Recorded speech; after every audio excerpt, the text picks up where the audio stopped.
Hello friends, welcome back to my channel Rajib পাঠশালায় আপনাদের সকলকে স্বাগত। আজকে হচ্ছে ষষ্ঠ শ্রেণীর পরিবেশ ও বিজ্ঞানের রায়ান মার্টিন কোশ্চেন ব্যাংকের 5 নম্বর অধ্যায়, অর্থাৎ 5 নম্বর কোশ্চেন ব্যাংকের 5 নম্বর পৃষ্ঠা।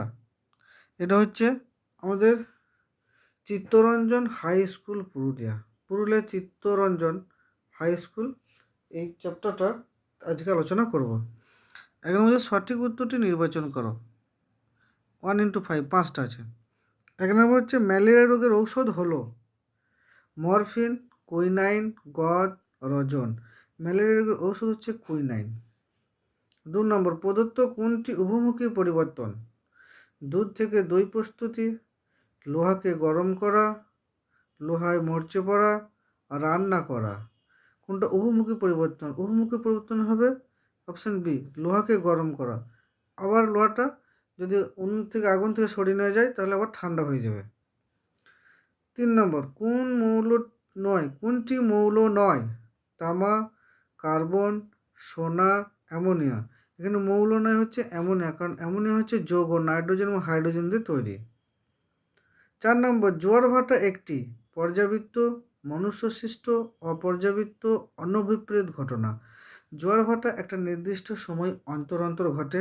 এই জোয়ার ভাটা হলো একটা পর্যাবৃত্ত ঘটনা। 5 নম্বর একটি অক্সিজেনের অণুতে উপস্থিত পরমাণুর সংখ্যা। অক্সিজেনের অণুতে উপস্থিত পরমাণুর সংখ্যা, অক্সিজেনের অণুর সংকেত হচ্ছে O2, তাহলে এতে পরমাণুর সংখ্যা আছে 2, অপশন বি 2। 2 নম্বর শূন্যস্থান পূরণ করো। 1, দুধ থেকে দই সৃষ্টিতে সাহায্যকারী ব্যাকটেরিয়াটি হলো, দুধ থেকে দই তৈরিতে সাহায্যকারী ব্যাকটেরিয়াটা হলো ল্যাক্টোব্যাসিলাস।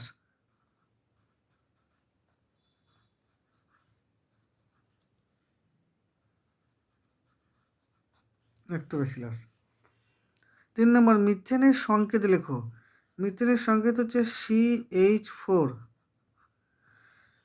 3 নম্বর ফিল্টার করার পর প্রাপ্ত তরলকে বলা হয়, ফিল্টার করার পর প্রাপ্ত তরলকে বলা হয় পরিশ্রুত।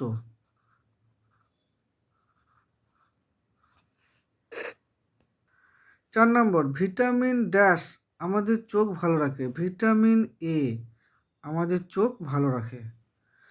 নিচে 3 নম্বর প্রশ্নগুলি সংক্ষেপে উত্তর দাও। 1 নম্বর মিথজীবিতা কাকে বলে? একটি মিথজীবী সম্পর্কের উদাহরণ দাও। মিথজীবিতা কাকে বলে?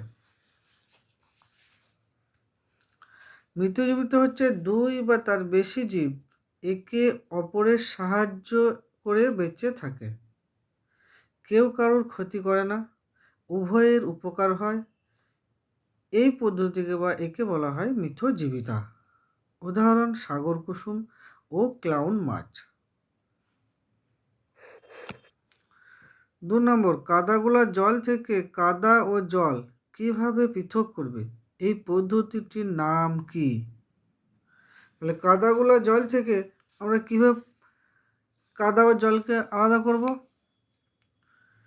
তাহলে প্রথমে একটি ফিল্টার কাগজ ভাঁজ করে একটি শঙ্কু আকৃতি ফানেলের মধ্যে বসিয়ে কয়েক ফোঁটা জল ছিটিয়ে ফিল্টার কাগজকে ভালোভাবে বসিয়ে নেব।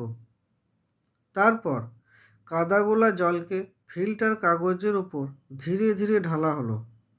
কিছুক্ষণ পর জল ফিল্টার কাগজ ভেদ করে ফানেলে পড়বে এবং কাদা বালি ফিল্টার কাগজে আটকে থাকবে।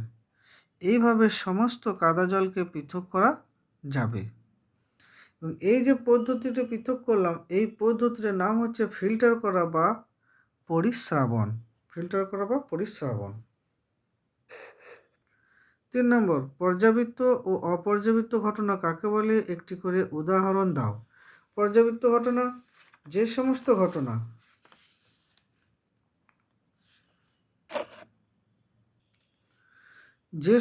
ঘটনা একটা নির্দিষ্ট সময় অন্তর ঘটে তাকে পর্যাবৃত্ত ঘটনা বলে। যেমন জোয়ার ভাটা একটা নির্দিষ্ট সময় অন্তর অন্তর হয়, বা হচ্ছে স্কুলের বিভিন্ন বিষয়ের পিরিয়ড। অপর্যাবৃত্ত ঘটনা যে সমস্ত ঘটনা একটা নির্দিষ্ট সময় অন্তর ঘটে না, যখন তখন ঘটে, তাকে অপর্যাবৃত্ত ঘটনা বলে। যেমন হচ্ছে ভূমিকম্প, সুনামি, বন্যা ইত্যাদি। Thank you for watching.